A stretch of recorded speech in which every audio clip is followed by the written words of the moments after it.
then let me play the same major scale using this BIS key.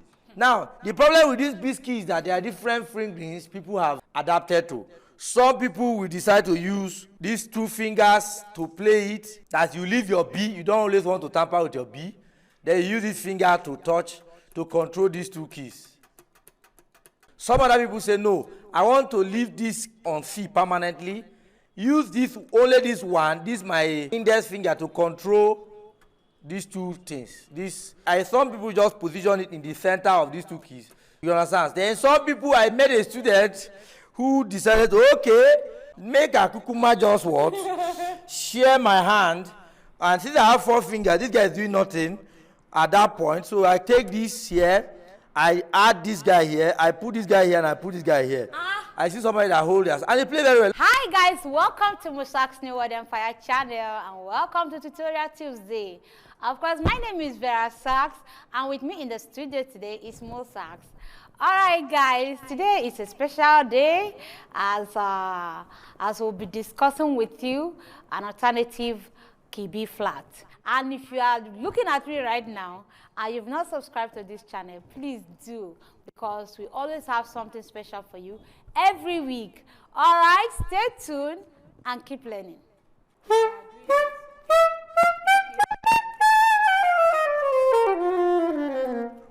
Ready? Okay guys, welcome back again. This is another class.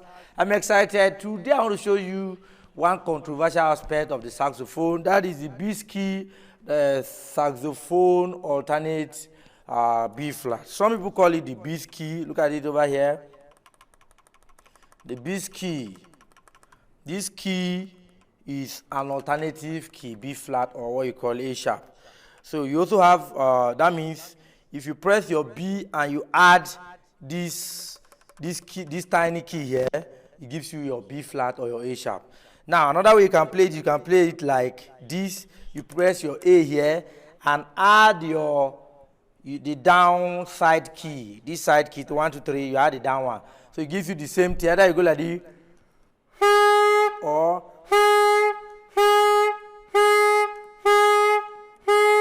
now, anytime you have alternate fingering charts or alternate fingerings on the saxophone, it becomes our divergence. What is divergence? Those things that makes us to go different ways.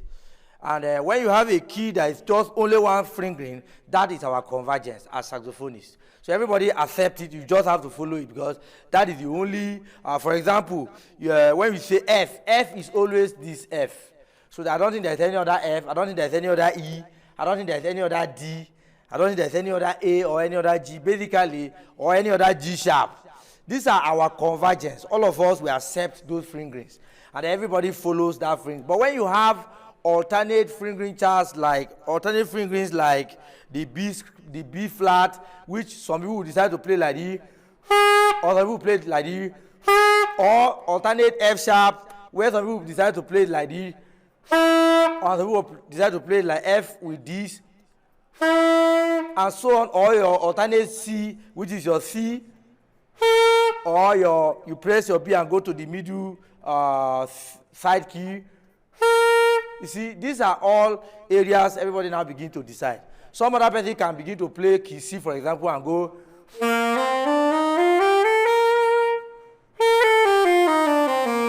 Another person will go like this.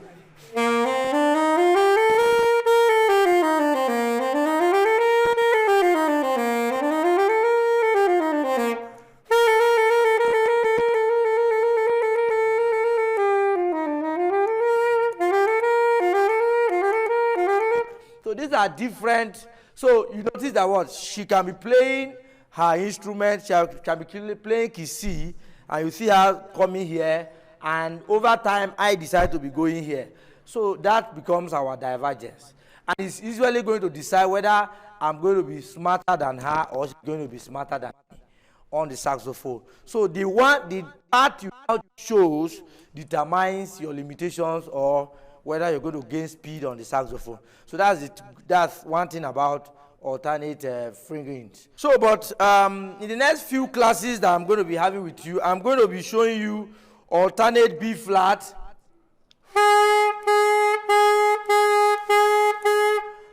I'll take the next class to show you your alternate F sharp.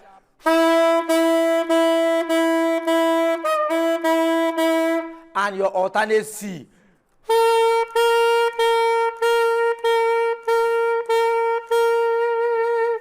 These three are the ones on your middle register where we always play the saxophone. On the high, you have the auxiliary F sharp. Some people play they are far up like this. Some people play like this.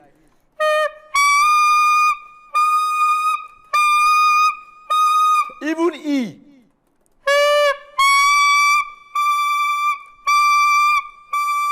These are all alternate fingering, but that's on the high. I will take one of those classes to deal with that. How do you know when to use even the high E alternate fingering chart like this, or you should go with the palm keys as E? When should you do palm keys as F, or you should do palm keys as this fingering I'm showing you? So at the end of the day, you discover that this is where our divergence come, where some people will be faster. You can listen to a phrase when listening to a particular saxophonist, which can become something you will not be able to do in the speed at which they do it if you don't play their exact fingering. For example, you can see somebody play on the key of C now.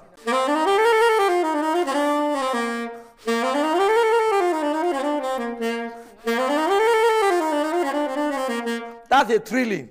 I added a trill.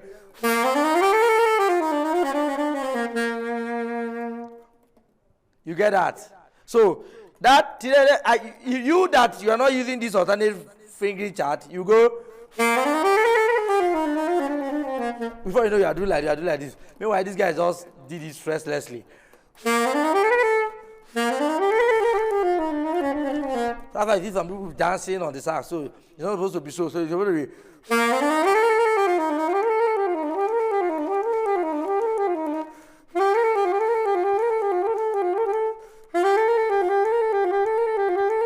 There's no how you do it on this fingering.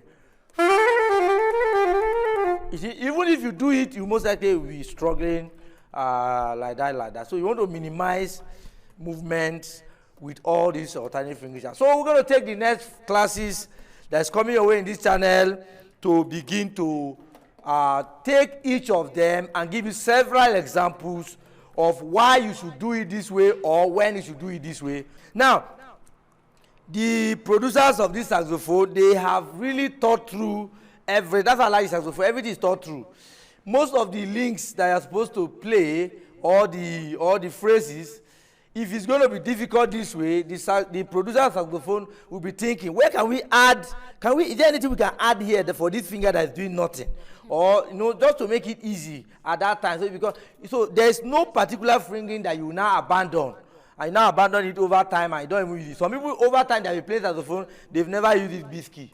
Some people have been playing saxophone, they've never used this guy here. You can literally do without some people have been playing saxophone, they've never used this C, this middle one as C, because they don't even know why it's there or when to use it. I'm sure this class is very interesting.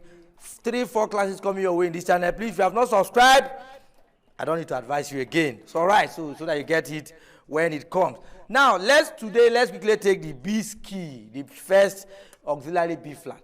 The first exercise is to go with an exercise on the key of F. So I take F major scale now.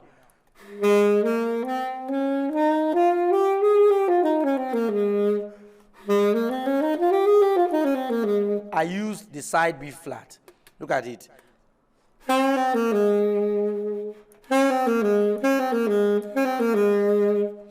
Then let me play the same major scale using this BIS key. Now, the problem with this BIS key is that there are different fingerings people have adapted to. Some people will decide to use these 2 fingers to play it. That you leave your B, you don't always want to tamper with your B. Then you use this finger to touch, to control these 2 keys. Use these 2 fingers to control this. And then this guy remains on your G. That's the first fingering. Some other people say, no, I want to leave this my finger on C permanently. Use only this one, this my my index finger to control these two things, this to slide it. So I some people just position it in the center of these two keys to always to have it played. So that is the first. Then this one stays here and this one stays here. You understand? Then some people, I met a student who decided to, okay, since people have decided to be using two at the same time, since me is only kissing and playing for now, make a kukuma just what? Share my hand. And since I have 4 fingers, this guy is doing nothing at that point. So I take this here, I add this guy here, I put this guy here, and I put this guy here. I see somebody that holds this. And they play very well. Look at it.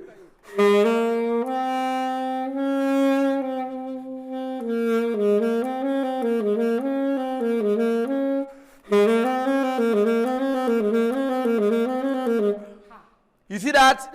So, and the person becomes very, it's what you practice that you get used to anyway. But your limitations will be a long-term,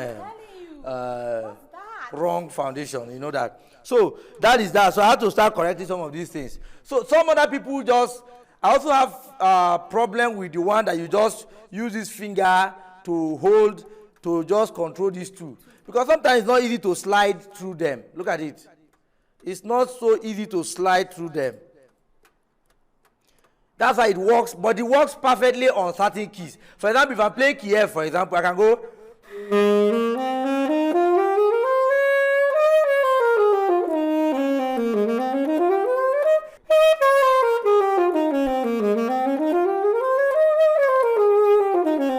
You see that I'm not using the side B flat now to play that major scale. Look at it, I'm using. So, see, in this particular key F, I'm not going to be playing B, isn't it? Yeah. I'm not going to be playing B. I'm not going to play B. So, I'm using this finger now to hold down this place. So, anytime I'm coming, I'll be coming like this. I'll be coming like this. I'll be coming to hold it too. That's because in this particular key, I don't have B and B flat in my scale.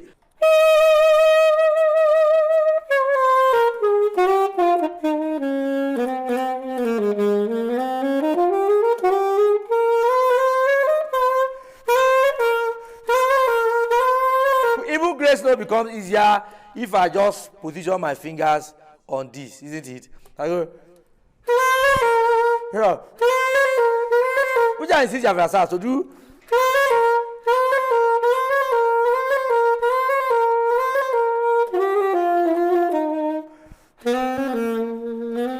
Which one is easier?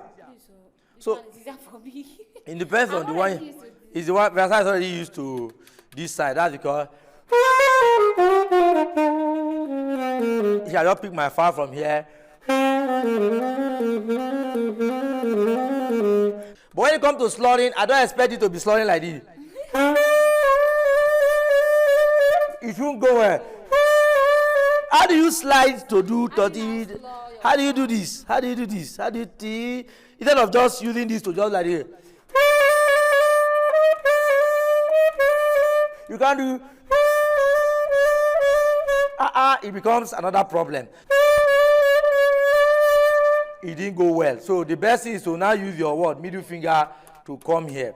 So now, imagine you have already practiced key F, holding down your B key with your B together. That's because you're not playing B at that point. So you go.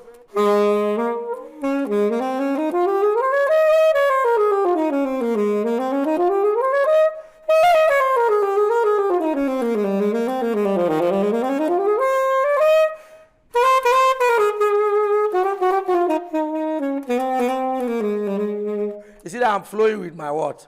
With that B. Now, the problem I now have is, if I get to key C now, where I need both the B flat and the B, or I don't even need the B flat. If your finger is already, if this hand is already used to holding the two together, and what do you now do? You begin to have, instead of playing do, do, do.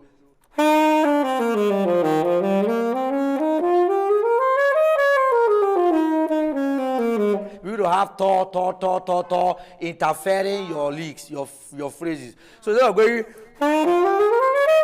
see, I'm having thought here now instead of, because it will be difficult for me now to start adjusting to see. Don't press the two together. Oh, don't press the two together. That's the problem with when you get used. So you'll be very fast on the key of F, holding down your B and your small B key together. But when you get to B, when you get to the key of C, where you now need to separate these two, you now have, or you need to slot B and B flat. Because it should be funny. So why not just, I now decided, okay, since I'm having that class, I'll just go to F now and practice my key F, adjusting to this B flat as my F. So that anytime I want B flat as a B flat, I know that what? This is my B flat. So that I don't begin to confuse my B and my B flat in keys that need it or in keys that don't need it. I hope I'm making sense. So that is my own preference. Anyway, some people are so used to it. Some people can, when they get to key C, they know how to just know that, okay, my hand is going to be touching only B. So, but one challenge I know you will have is when you come to slurring, you will not be able to cope with that fingering. You have to come back to this. At that point, ask yourself, but I have a B flat here that is totally doing nothing. I have a B flat here that is totally doing nothing. So you begin to reason, okay, where should this one now comes in? So it means you need to what? Balance. So the balance at the end of the day that I teach my students is use this B key, basically, this particular B key, basically, to do your slurring. Use it to do your slurring, and then use this one to do your B flat itself.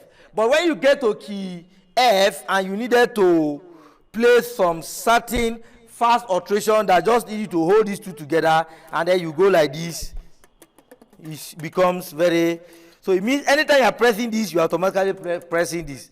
At that point, you don't need B flat. But at any key where you need both B flat and your B key or only B self, you begin to learn how to use this for the B flat, use this for the B, use this for the slurring, and then so on and so forth. Now, let's look at the key of B flat, the B flat itself as a key.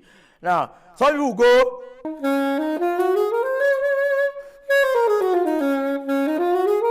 I'm using this one as my do.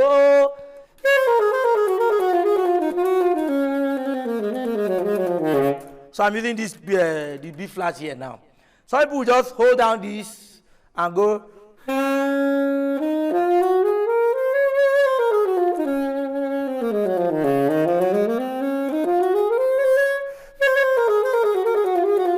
Both will work very fast in this point. You don't even know the one to choose.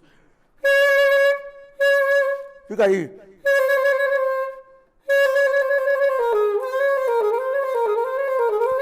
Or they're almost the same thing. The only thing is that this one has added an assistance to this. But this just concentrate, put your minds on one place. So this works very fast also.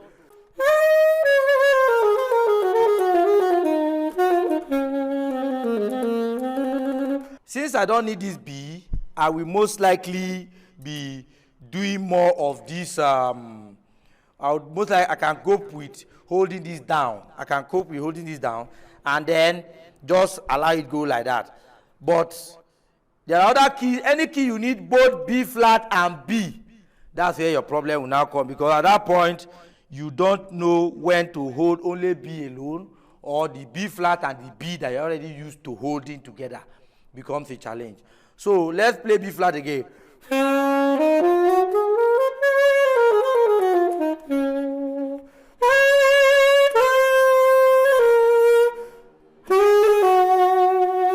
You see, even the grace note, I didn't feel it. It's the same thing.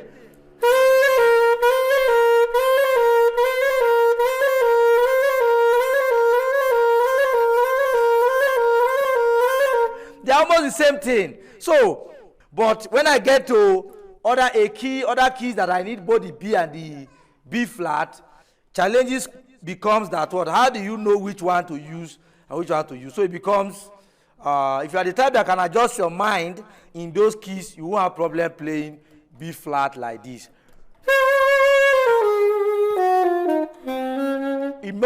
The good news is that it just makes the B flat be on one plane. It's not taking you to the side key. It's not taking you to anything. It's just taking, as if you are just playing key C. It's just making it look as if you are playing key C like this. You see, it looks as if I'm playing I'm playing floor key.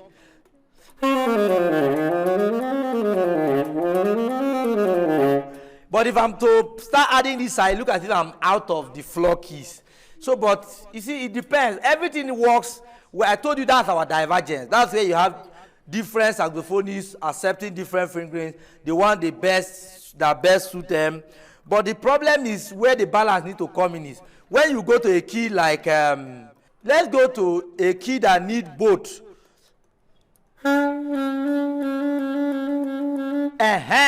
Let's go to the key of B. If I want to play the key of B now, for example, the key of B is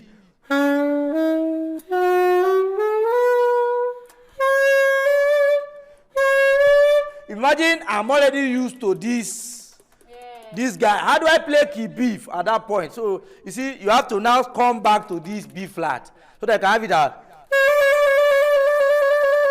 Or use this fingering, the one I use for slurring. So well, if you are the type that's already used to holding the two down, problem is that you are robbing Peter to pay Paul at the end of the day. So you go.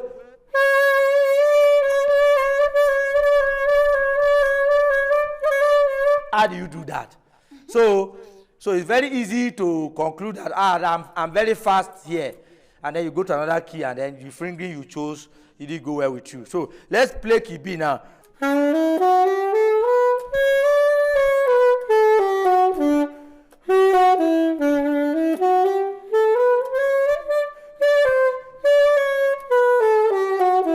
Neither can I use this finger. Neither can I go. How do I now do La?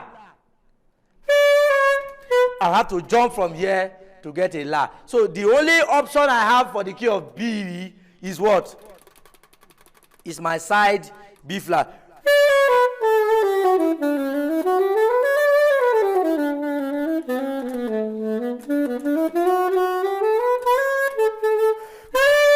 See, when it's time for me to now slow that down, now look at what I did.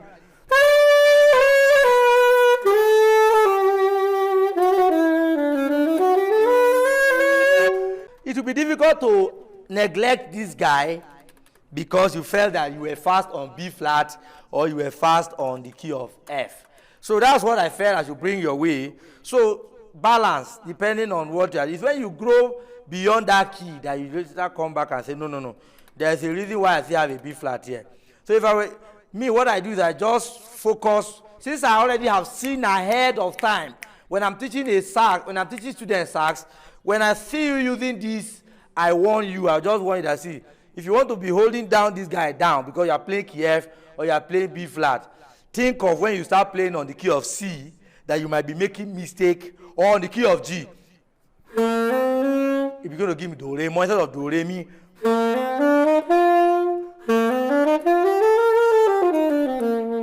Imagine I'm ready to.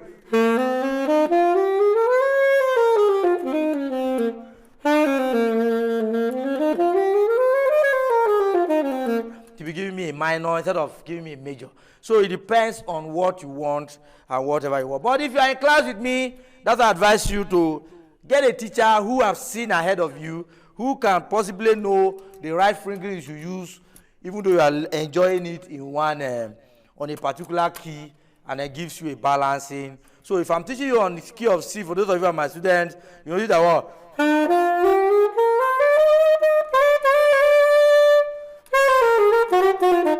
Every time I want to play a tour, as a tour on the key of C, I play this. I start teaching you that way.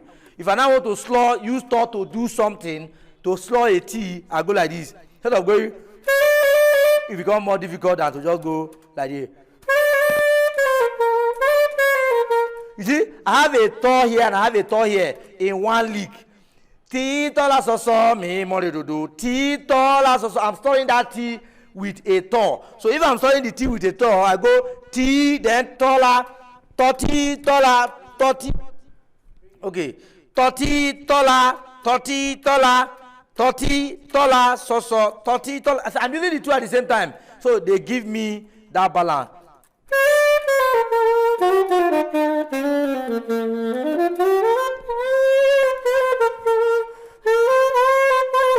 You don't as if I cannot play it like. I can play. Do re mi fa sol la so fa so mi mo re do. It's as if I can't use this to at this point and just hold down this guy.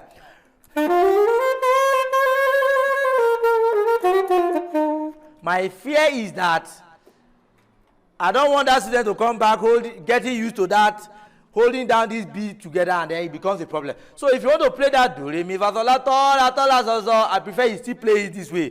Use this for to and use this only for the slurring.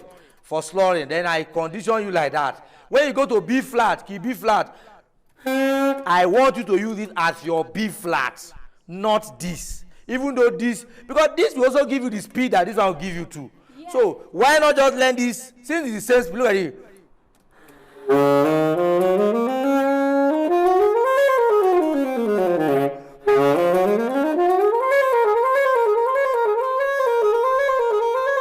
You see, I'll swap to the other one now.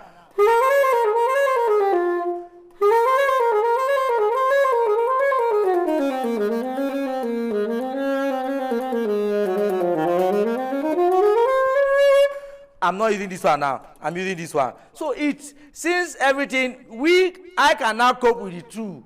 But imagine you are teaching a student and you are telling him you should just stay on this. What now happens to this?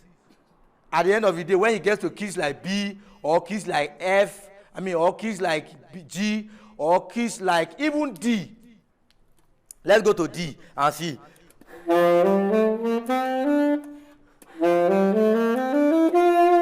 Imagine he's used to this. You go. You need to clash.